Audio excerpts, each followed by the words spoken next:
한 젊은 여자가 출근버스 안에서 책을 한 권 보고 있습니다. 뉴욕타임즈지의 최장기 베스트셀러에 올랐던 스카백의 아직도 가야 할 길이라는 책이었습니다. 무슨 책을 읽고 계신가요? 맞은편 남자가 묻습니다. 친구가 준 거예요.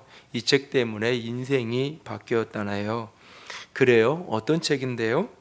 여자는 책장을 두루루 넘기며 그런 얘기를 합니다. 글쎄요, 무슨 인생 지침서 같기도 하고 아직은 별로 못 읽었어요. 장 제목이 이러네요. 훈련, 사랑, 은혜. 남자는 말을 끊고 묻습니다. 은혜가 뭔데요? 은혜가 뭡니까? 저도 몰라요. 아직 은혜까지 못 나갔거든요. 라고 답을 합니다. 우리가 사는 세상을 보면 마치 아직 은혜에 이르지 못한, 아직 은혜까지는 나가지 못한 듯한 그런 여러 모습을 만나게 되어집니다. 저녁에 뉴스를 듣노라면 전쟁, 폭력, 경제불황, 법정 싸움, 가정 파괴로 얼룩진 세상의 이런저런 이야기들을 들을 때면 아직 은혜에 이르지 못한, 은혜까지 나아가지 못한 것임을 보게 되어집니다. 은혜의 공동체라고 불리어지는 하나님의 교회 또한 때로는 이런저런 모습을 보면 분열과 갈등과 경쟁과 무관심의 이런저런 모습을 볼 때면 마치 물에다가 술을 탄 것처럼 참 은혜에 대한 이야기를 많이 하는데 은혜를 경험하기에는 참 어려운 그런 모습을 보기도 합니다. 시인 조지 허버트는 인간에게서 은혜를 빼면 얼마나 초라한 존재인가, 인간에게서 은혜가 사라지면 그 인간은 가장 초라하고 비참한 존재가 되고 만다라고 탄식합니다. 저술가 필립 얀센은 은혜에서 남보다 앞서려는 교회를 찾기가 얼마나 어려운가. 그러니까는 다른 어떤 모습에서 다른 교회보다 앞서고 다른 교회보다 좋은 교회가 되는 그런 노력을 하는 교회들은 참 많은데, 은혜라는 초점에서 은혜에 있어서 다른 어떤 교회보다 다른 어떤 성도들보다 앞서가기 원하는 그런 소원을 가진 그런 교회, 그런 성도들을 찾아보기가 너무나 어렵다라고 탄식하는 것을 보게 되어집니다. 여러분은 진정 은혜의 사람인가요? 우리의 공동체는 진정 다른 어떤 것보다 은혜에 있어서 남보다 앞서가기를 그런 소원하는 그런 간절함이 있는 그런 공동체인가요? 신앙의 기본 원리 네 번째 이야기는 바로 은혜에 대한 이야기입니다. 은혜라는 말을 그대로 원문을 풀면 받을 자격 없는 사람에게 무조건적으로 베풀어주는 호의, 그것을 은혜라고 정의를 합니다. 다시 말해서 베푸는 자의 부담으로 받는 사람은 거저 받게 되는 선물, 그래서 은혜라는 말과 가장 비슷하게 번역을 한다면 그것을 선물이라고 바꿀 수 있을 겁니다. 그래서 로마서에서는 이것을 비유로 설명하면서 마치 어떻게 설명하냐면 한 달 내내 일하지 않았어요. 한 달 내내 일하지 않았음에도 불구하고 급여통장을 찍어보면 한 달치 월급이 그대로 들어와 있을 때, 나는 아무것도 일한 것이 없는데 내게 월급이 그대로 내 급여가 들어왔을 때 그것을 가리켜서 은혜다라고 말하고 있어요. 자신은 어떤 그런 대접을 받을 만한 어떤 행동도 한 적이 없는데 내게 최고의 대접을 받게 되고 내가 과분한 선물을 받게 될 때에 그것을 은혜라고 말합니다. 그래서 은혜란 다른 말로 표현하면 놀라움일 수밖에 없는 거예요. 내가 한 것을 받는 데는 어떤 놀라움도 없어요.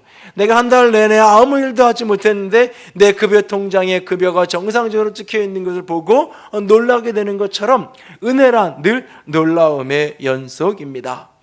그는 오늘 자신이 받은 은혜에 대하여 놀라면서 이야기하고 있습니다. 그는 누구보다 열정적인 사람입니다. 동시에 목표 지향적인 사람입니다.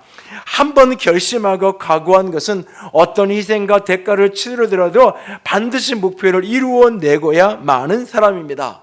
그에게 있어서 적당히라고 하는 말은 가장 어울리지 않는 말입니다. 그래서 공부를 하든지 일을 하든지 그는 최고의 열정을 다했고 그 속에서 최고의 열매를, 결과를 거두는 인생을 살아왔던 사람입니다.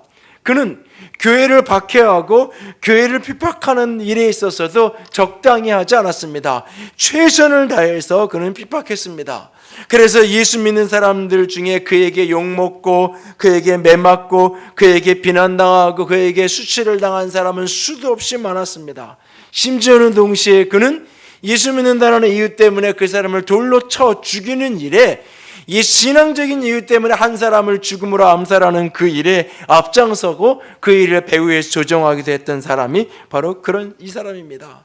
그는 하나님을 위해서 한 일이 아무도 없습니다. 아니, 그가 하나님을 위해서 한 일이라고는 하나님을 대적하고 하나님을 반대하는 일뿐이었습니다. 그러나 어느 날 하나님은 은혜로 그를 구원하셨고 은혜로 그를 부르셨습니다. 하나님의 은혜는 그가 사도되게 했고 하나님의 은혜는 그를 새로운 인생을 살아가도록 이끌어 주었습니다. 그에게 은혜란 놀라운 일이라는 말 그 이상도 그 이하도 아니었던 것입니다. 그래서 그는 놀라움 속에 오늘 이렇게 고백하는 것입니다. 나는 사도 중에 지극히 가장 작은 자라. 나는 하나님의 교회를 박해하는 자였으므로 사도라 칭함받기를 감당치 못할 자다. 그러나 내 모습은 그런 사람이었으나 그러나 내가 나된 것은 하나님의 은혜로 된 것이니 내게 주신 그의 은혜가 헛되지 아니에요. 내가 모든 사도보다 더 많이 수고하였으나 내가 한 것이 아니요 오직 나와 함께 하신 하나님의 은혜로라 라고 하면서 그는 놀라움 속에 오늘 하나님의 은혜를 고백하고 있습니다. 유진 피터슨이 메시지 성경에서 이 부분을 조금 쉽게 풀어서 의역을 이렇게 해놨습니다. 여러분도 알다시피 나는 사도의 반열에 포함될 자격이 없는 사람입니다. 내가 하나님의 교회를 없애버리는 일에 혈안이 되어 젊은 시절 대부분을 허비했기 때문입니다. 그러나 하나님께서는 너무나 은혜로우시고 한없이 너그러우셨습니다. 그래서 오늘의 내가 있게 된 것입니다. 나는 그분의 은혜를 헛되게 하지 않을 것입니다. 내가 다른 어느 누구보다 더 많은 일을 하려고 애쓰지 않았습니까? 그렇다고 해서 내가 한 일이 그리 대단한 것은 아니었습니다.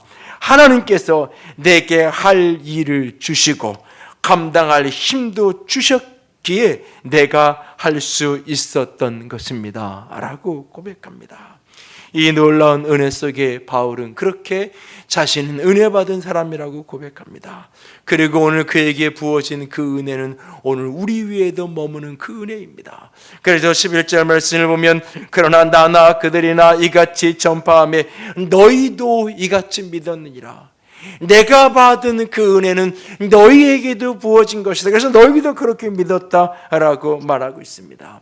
신앙의 여정, 신앙하며 살아간다는 것, 그것은 은혜에 붙들려 은혜에 감격하며 살아가는 여정입니다. 마치 창밖에 꽃 한 송이가 피고 풀 한 포기가 자라는 것을 보며 어린아이가 신기하고 놀라운 모습으로 그 모습을 바라보는 것처럼 신앙의 여정이란 우리의 인생 곳곳에 하나님이 행하시는 하나님의 은혜를 체험하고 하나님의 은혜를 맛보면서 그 은혜로 인하여 놀라고 그 은혜로 인한 놀라움과 감격 속에 살아가는 여정, 그것이 바로 믿음의 여정이고 신앙자의 삶입니다.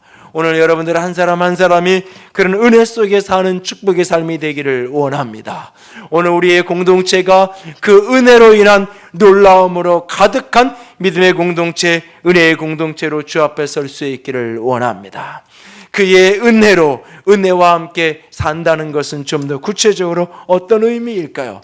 바울이 오늘 나의 나 된 것은 하나님의 은혜라, 이 모든 것이 나와 함께 하신 하나님의 은혜 때문이다라고 말할 때에 그 은혜로 은혜에 붙들려서 은혜와 함께 산다는 것은 조금 더 구체적으로 어떤 의미일까요? 그것은 첫 번째로 은혜로 구원하시는 사랑을 찬양하며 살아가는 삶입니다. 하나님의 은혜 속에 산다는 것은 은혜로 나를 구원하신 하나님의 사랑을 노래하며 나를 구원하신 하나님의 사랑을 찬양하며 살아가는 것입니다. 내가 받은 구원이 은혜로 받은 것임을 알고 그것을 고백하며 찬양하며 사는 삶이 은혜 안에 사는 자의 삶입니다. 그는 11살 어린 나이에 아버지가 소유한 노예선에서 선원 생활을 시작합니다. 그 배는 당시 아프리카에서 흑인들을 잡아다가 미국의 노예 상인들에게 팔아넘기는 노예선이었습니다. 나중에 그는 장성해서 아버지가 운영하던 그 노예선의 선장이 되기까지 했던 사람입니다. 그러나 한때 그는 영국 해군에 입대했다가 탈영하기도 하고 적응하지 못하고 많은 문제를 일으켜서 함장에 의해서 노예로 팔려서 아프리카에서 15개월 동안 노예 생활을 해보기도 한 사람입니다. 1748년 3월 10일 그는 배를 타고 아프리카에서 영국으로 건너가고 있었습니다. 그때 마침 성남 폭풍우가 배를 강타합니다. 심각한 위험 속에서 그는 자기 자신이 요나와 같은 사람이었음을 깊이 자각하고 깨닫게 되어집니다. 오랜 세월이 지난 후에 그는 그날을 기억하면서 자신이 깊은 영적 자각을 하게 되었던 그날을 가리켜서 영적 출생의 날이었다고 부릅니다. 그날 그는 엄청난 폭풍 속에서 9시간의 사투를 벌여야 했습니다. 배는 점점 물이 차올랐고 배가 가라앉는 것은 시간 문제였습니다.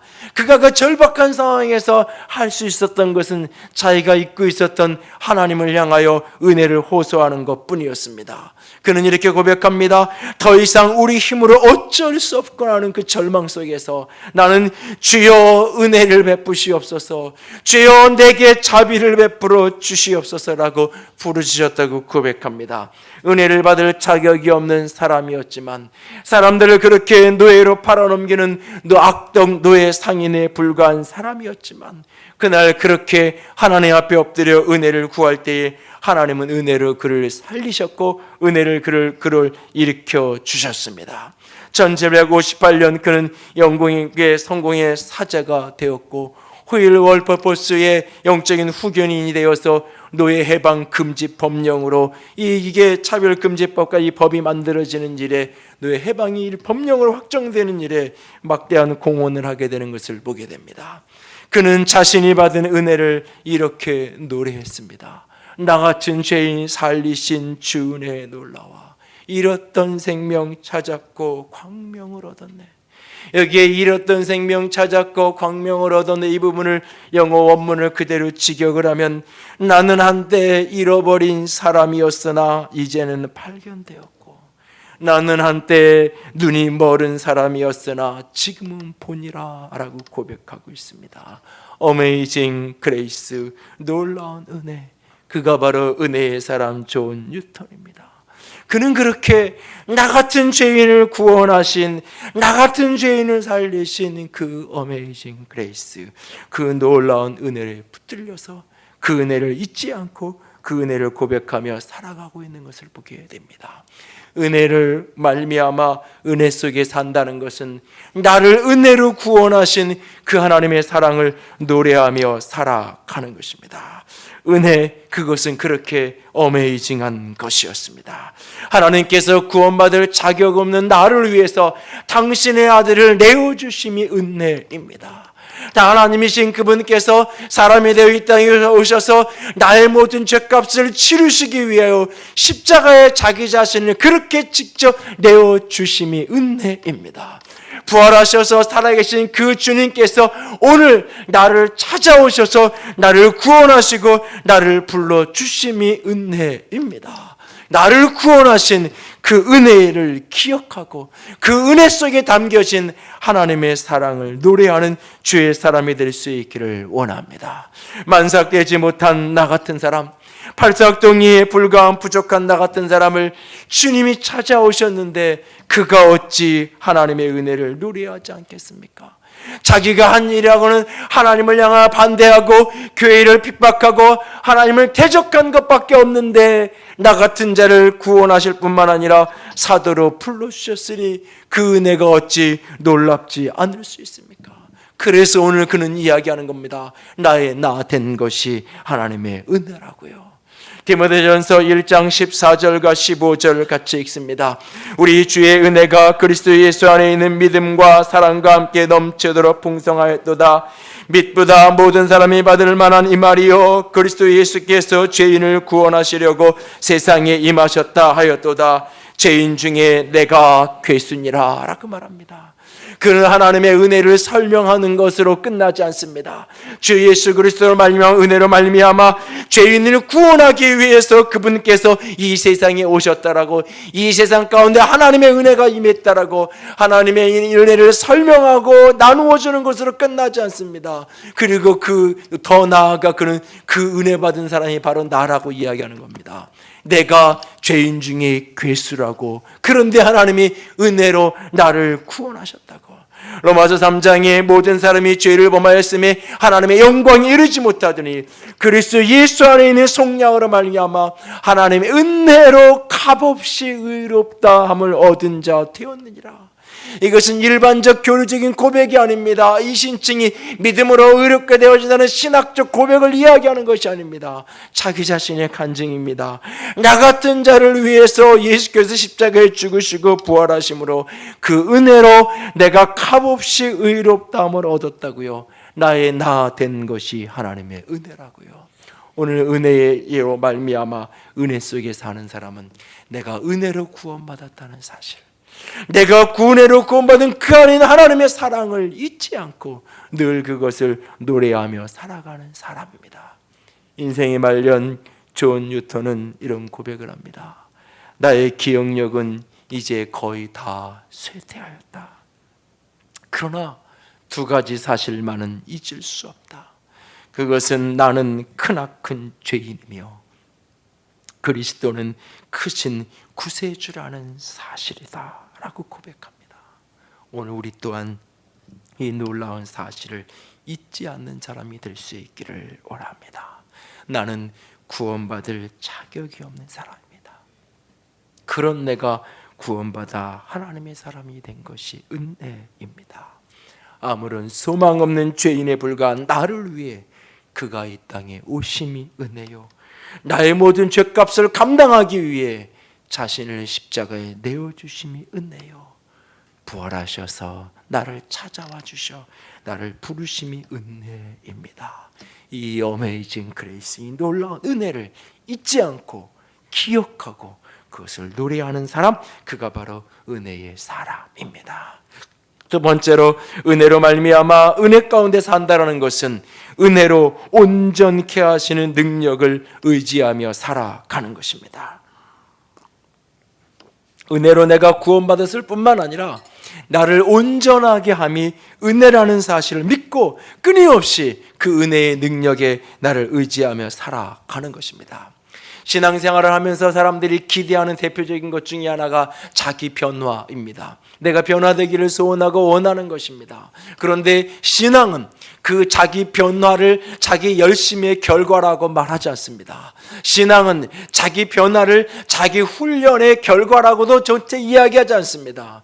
자기 변화의 열매는 오직 하나님의 은혜의 결과라고 말하고 있습니다. 신앙 속에서 우리가 변화되어지고 신앙 속에서 우리가 새로워지고 신앙 속에서 우리가 달라지게 원하는 것은 신앙적 수행을 해서 신앙적 도를 닦아서 신앙적 훈련을 해서 자기를 변화시켜가는 것이 아닙니다. 오직 우리 위에 머물러 있는 하나님의 은혜가, 그 은혜에 끊임없이 의지하고 그 은혜를 끊임없이 붙들므로 말미암아 그 은혜가 나를 온전케 빚어가고 또 빚어가는 것입니다.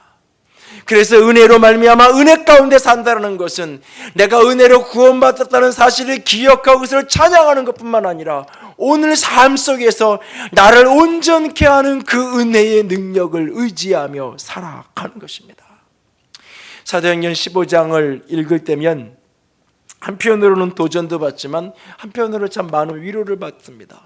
왜냐하면 사도행전 15장에 등장하는 바울과 바나바라는 두 사람이 등장하는데 이 두 사람이 너무나 인간적인 모습을 직면하면서 저 사람도 사람이었구나, 그런 생각에 동질감도 느껴지게 되고 위로를 받기도 하는 이야기가 등장합니다. 바나바라는 사람, 그는 기름처럼 부드러운 사람입니다. 그는 넓은 가슴으로 바나바가 품을 수 없는 사람은 그 누구도 없다라고 말할 만큼 그렇게 인격적으로 성숙하고 수많은 영혼들을 품어내는 사람이었습니다. 특별히 그는 바울에게 있어서 더더욱 그런 사람이었습니다. 그가 교회를 핍박하고 스데반 집사님을 죽음으로 몰아가는데 앞장섰던 그 사람이 어느 날 내가 예수님을 만났다라고, 그가 변화되었다라고, 내가 예수님을 증거한다라고 이야기할 때 아무도 그의 진정성을 믿어주지 않았습니다. 저 사람이 스데반을 죽인 사람인데, 저 사람이 교회를 어떻게 핍박했는데 저 사람이 달라졌다고? 아무도 바울의 변화의 진정성을 믿어주지 않았습니다. 어떤 사도도 온 교회도 그의 손을 잡아주지 않던 그날, 바나바가 그에게 다가가서 그의 손을 잡아 주었던 사람입니다. 하나님의 사명자로 이방인의 사도로 부름받았으나 어디에도 일할 곳이 없었습니다. 어떤 교회도 그를 초청해서 우리 교회를 섬겨달라고 말하지 않습니다. 누구든 나와 함께 하나님의 일을 감당해 가자고 어떤 사도도 그를 불러주지 않습니다. 고향 땅 길리기아 다소에서 그렇게 은둔생활, 침묵생활을 하던 그를 어느 날 안디옥에서 목회하던 바나바가 그 먼 길을 친히 찾아갑니다. 나와 함께 일합시다. 그의 사역의 문을, 그가 사역자로 사명자로 하나님을 섬겨갈 수 있는 그 사역의 첫 문을 열어주었던 사람도 바로 바나바입니다. 그렇게 바울과 바나바가 함께 협력하면서 안디옥 교회에서 아름답게 목회합니다. 그러다 어느 날 하나님께서 그 두 사람을 따로 구별해서 세워서 이방의 선교사로 파송하라고 합니다. 그렇게 교회의 눈물 어린 기도의 파송을 받아서 바울과 바나바가 선교사로 보냄받습니다. 당시 오늘날 터키 남부 지역인 소아시아 지역을 돌아다니면서 2년여의 기간을 선교사역을 합니다. 그리고 2년의 선교사역을 마치고 자신들을 파송해 주었던 안디옥 교회로 돌아와서 선교 보고를 합니다. 그리고 거기서 같이 말씀을 나누며 함께 교제하던 어느 날 바울의 마음에 소원이 생깁니다. 바나바에게 말합니다. 우리가 주의 말씀을 전한 각성으로 다시 가서 형제들이 어떤지 좀 방문해 보자. 우리가 선교하면서 2년 동안 돌아다녔던 그 도시에 있는 교회들, 그들이 너무 우리가 짧게 지나왔는데 그들이 교회가 건강하게 서 있는지, 형제들이 어떻게 살고 있는지 우리 한번 돌아보면서 다시 한번 그 교회를 돌아봅시다. 바나바가 참 좋은 생각이다. 그렇게 합시다. 그럼 우리 선교팀을 꾸려야 되는데 어떻게 할까요? 바나바가 말합니다. 마가를 좀 데리고 갑시다. 그 마가라는 이름을 딱 듣는 순간 바울은 피가 거꾸로 솟는 것 같아요. 화가 이 속에서 이만큼 화가 한 번에 올라옵니다. 왜냐하면 지난번 선교여행 때 선교사역을 할 때 밤빌리아에서 성경이 무슨 이유인지는 말해주지 않지만 밤빌리아에서 그가 선교팀을 이탈해서 떠나갔어요. 갑자기 건강 이상이 생겨져 있는지 의지가 박약해져 있는지 이유는 알 수 없지만 그렇게 떠나가 버렸어요. 바울은 그런 사람이 이해가 안 되는 사람이에요. 바울은 그런 사람이 이해가 안 되는 사람이에요. 어떻게 사람이 그럴 수 있는지, 한번 한다 그랬으면 해야지, 결심했으면 해야지, 어떻게 그렇게 중간에 낙오하는지 이해가 안 돼요. 그런데 어쨌든 그냥 가버린 걸 어떻게 하겠어요. 또 선교팀을 꾸리는데 그 사람을 다시 데려가자고 이야기해요. 바울은 같이 갈 수 없었어요. 안 된다고 이야기해요. 바나바는 데리고 가자고 이야기해요. 그때 그 장면을 성경은 이렇게 기록하고 있어요. 서로 심히 다투어 피차 갈라서니. 어느 날 교회 갔다 왔는데 오늘 교회 어땠어? 교회에 서로 심히 다투어 피차 갈라졌어. 그 교회. 여러분이 그런 이야기를 들었다면 하늘의 교회 거기 갔더니 목사님하고 어느 집사님하고 심히 다투고 피차 갈라져서 교회가 두동강 났대. 여러분 느낌이 어떻겠어요? 성경에 바울이 바나바가 이런 짓을 하는 거예요. 갈라져 있는 거예요. 이 사람도 사람이구나. 바울이 어떤 사람이에요? 목표지향적인 사람이에요. 대단한 신념의 사람이에요. 이 사람은 예를 들어서 애가 학교 가는데 아침에 아프다 그러면 아니에요. 기어서라도 가야 되는 거예요. 아침에 일어날 수 있으면 학교로 가야지. 학교를 갔으면 6교시를 하고 와야지. 1교시 하고 중간에 엄마 나 아파서 못하겠어. 그런 걸 감당이 안 되는 기질과 성격이에요. 예를 들면 바울 같은 사람은 한번 목표를 잡으면 반드시 그 일을 이루어내야 되는 사람이에요. 그런데 이렇게 저렇게 투덜거리고 이런 이유 저런 이유 때문에 중간에 낙오하고 이런 사람이 있으면 일이 안 되는 거예요. 그런 사람은 애지당초 그럴 가능성이 있는 사람은 처음부터 잘라버려야 속이 시원한 사람이에요. 사람은 그러니까 바나바가 지난번에 마가가 잘못했지만 한번 우리가 더 기회를 주자고 아무리 바나바가 설득을 해도 안 되는 거예요. 견딜 수가 없는 거예요. 그런데 곰곰이 생각을 해봐요. 바나바가 그래도 바울에게 어떤 사람인데, 아무도 바울의 진정성을 믿어주지 않을 때에 그의 손을 잡아주고 믿어주었던 그 사람이 바나바인데, 그래도 아무도 그에게 일할 수 있는 기회를 주지 않을 때 그의 손을 잡아서 사역할 수 있는 길을 열어주고 문을 열어주었던 사람이 그 사람인데, 그래도 그 사람이 한 번 더 기회 주자고 이야기하면 그래도 그 사람한테 내가 받은 은혜가 있으니까 내가 마가는 내가 못 보겠지만 당신 때문에 내가 어쩔 수 없이 한다고 그럴 수 있는 거 아니에요? 웬만하면. 근데 싸워서 헤어질 망정 그렇게 못하겠다는 거예요. 이 사람은 지금 목표는 이루지만 그 과업은 성취하지만 사람은 늘 잃어버리고 마는, 해야 될 일은 이루지만 주변의 사람을 상처투성이로 만들어버릴 수 있는 그런 성향을 가진 사람이 바울이라는 사람이에요.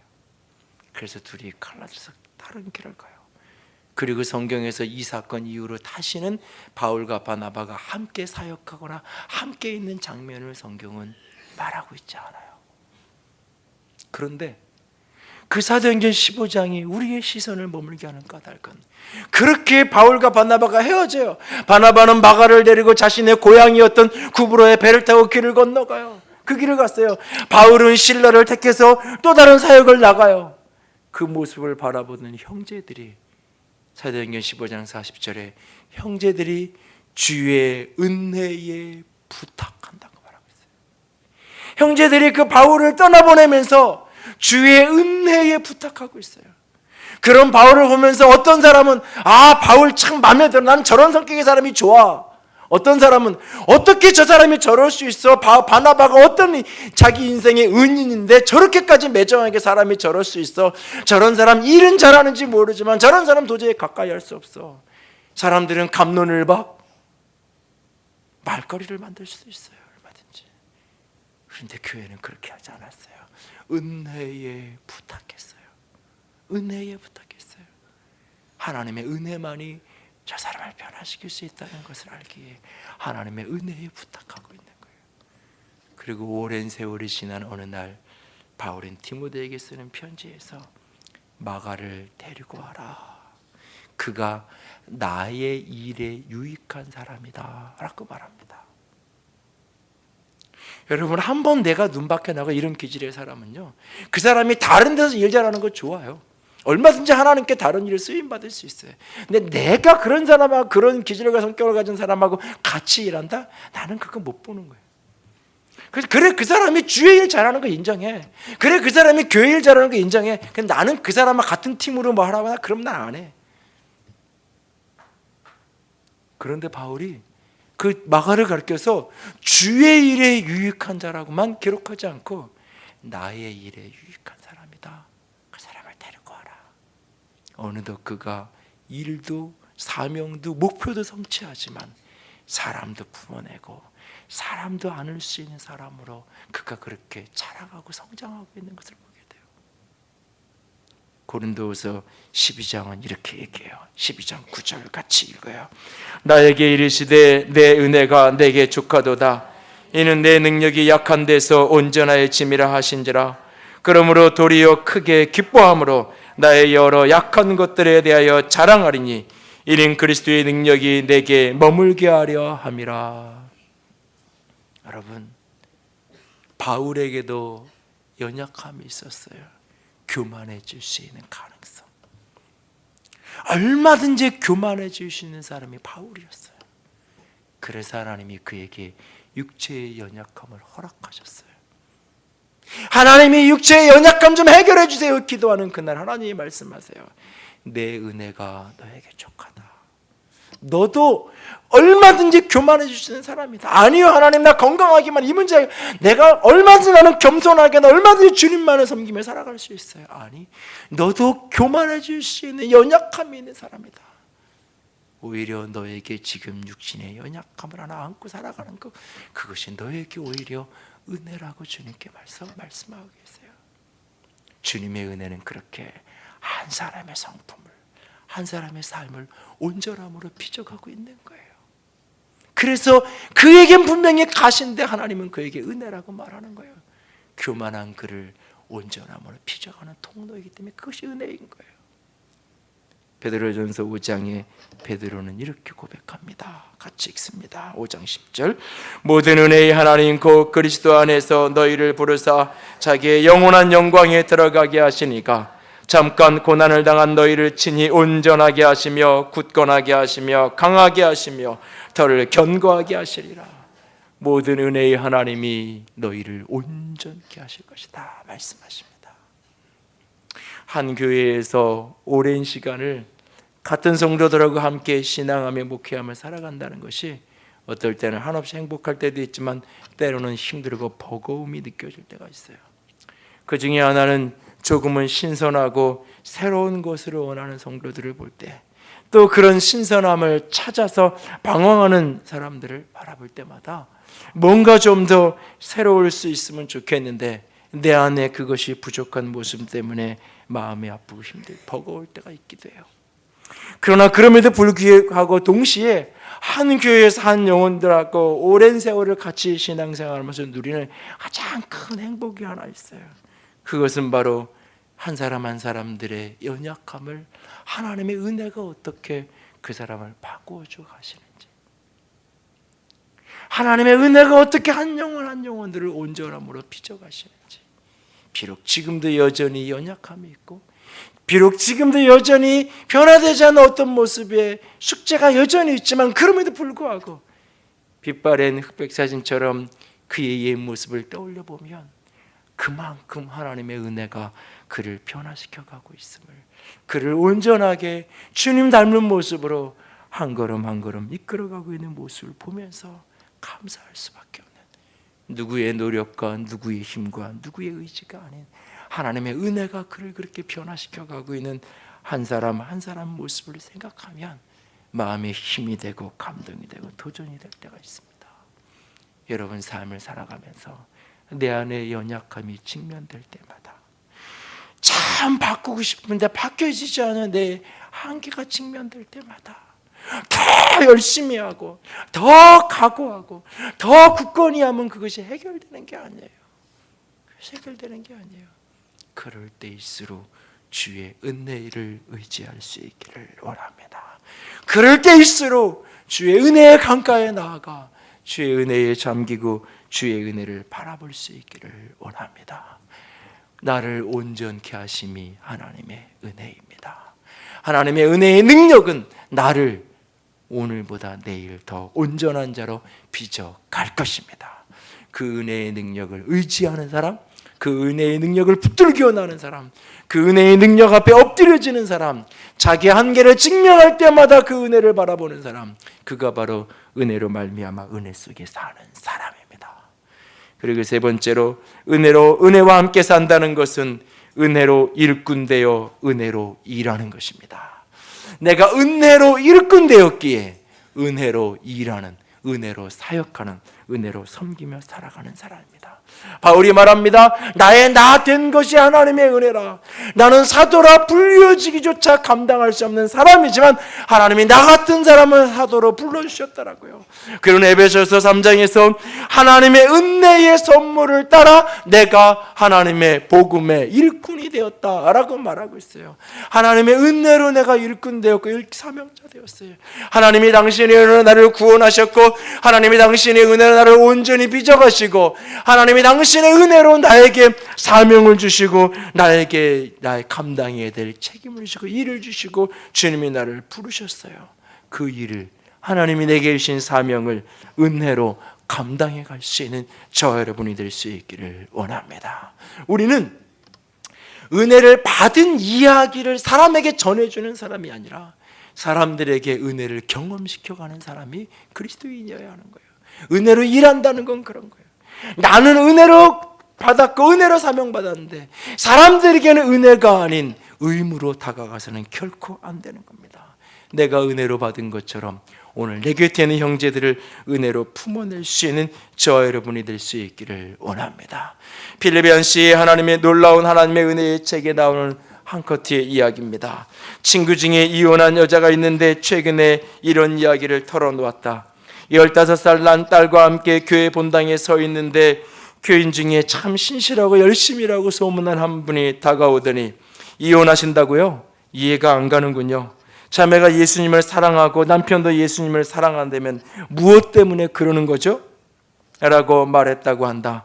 평소 자기한테 말을 걸어본 적도 없는 그가 딸도 있는 데서 그렇게 매몰차게 면박을 주자 친구는 그만 기가 질리고 말았다. 그러면서 이렇게 그는 고백했다고 합니다. 그렇지 않아도 남편과 둘 다 주님을 진정으로 사랑하는데 부부관계가 손써볼 수 없을 만큼 파국으로 치달아 마음이 무척 아팠어요. 그가 그냥 그렇게 나를 안아주시면서 정말 안 됐다고 말해 주었으면 좋았을 텐데. 예수님의 주변에 있었던 사람들을 기억하시나요? 그들은 다 한결같이 세상에서부터 손가락질 받는 사람들이었어요. 당시의 종교 지도자들은 그런 예수님을 바라보면서 어떻게 저런 사람들하고 같이 밥을 먹고 어떻게 저런 사람들하고 같이 어울리고 어떻게 저런 사람들하고 같이 지내냐고 손가락질했어요.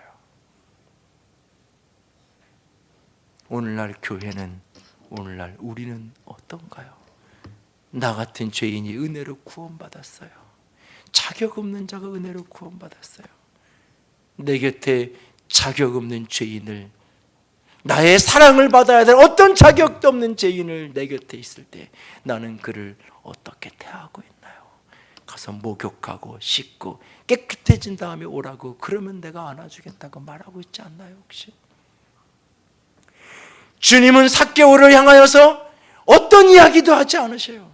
당시의 사람들에게 손가락질하고 비난받는 매국노요 세리장이라고 비난받던 그 사람에게 내 삶을 고쳐야 된다고 어떤 이야기도 하지 않으셔요. 한마디, 내가 내 집에 가서 머물러야 되겠다. 그 한마디에 그의 내면의 모든 장애물이 무장해가 되어지고 눈 녹듯이 녹습니다. 사람들은 다 나를 비난하는데 그래서 누군가가 내 집에 찾아올 때면 대낮에는 안 오고 밤에 은밀하게 찾아올 뿐인데 예수님이 오늘 내 집에 가서 머물러야 되겠다라고 이 수많은 사람들 앞에서 내가 내 집에 가서 오늘 밤 하루 자야 되겠다고 이야기하는 그 말 한마디 앞에 사람들은 비난하고 사람들은 손가락질하는데 주님은 나를 있는 모습 그대로 받아주시고 내 집에 와서 하루를 머물다고 하실 때에 그 은혜가 그의 모든 삶을 송두리째 뒤집어 놓는 거예요. 내가 누군가에게 토색한 일이 있으면 사변을 갖고 내 재산을 절반을 떼어서 내가 가난한 사람에게 주겠습니다. 내가 그렇게 부정한 방법으로 축제한 거 있으니까 그거 다 정리해서 가난한 사람들 되돌려주고 다 깨끗하게 하면 내가 너를 내 제자 삼아줄게. 내가 너와 함께 할게 라고 말하지 않았어요. 내가 내 집에 가서 머물게. 그 은혜가 그 사람을 그렇게 변화시켜 놓고 있는 겁니다. 오늘 교회 안에 내가 은혜 받은 사람입니다. 자격 없는 나를 하나님이 이렇게 나를 구원해 주셨습니다. 나같이 부족하고 연약한 사람을 하나님이 이렇게 축복해 주셔서 은혜로 내가 건강을 얻었고 은혜로 내가 이만큼 내가 살게 되었습니다라고 말하는 사람은 너무나 넘쳐나요 교회 안에.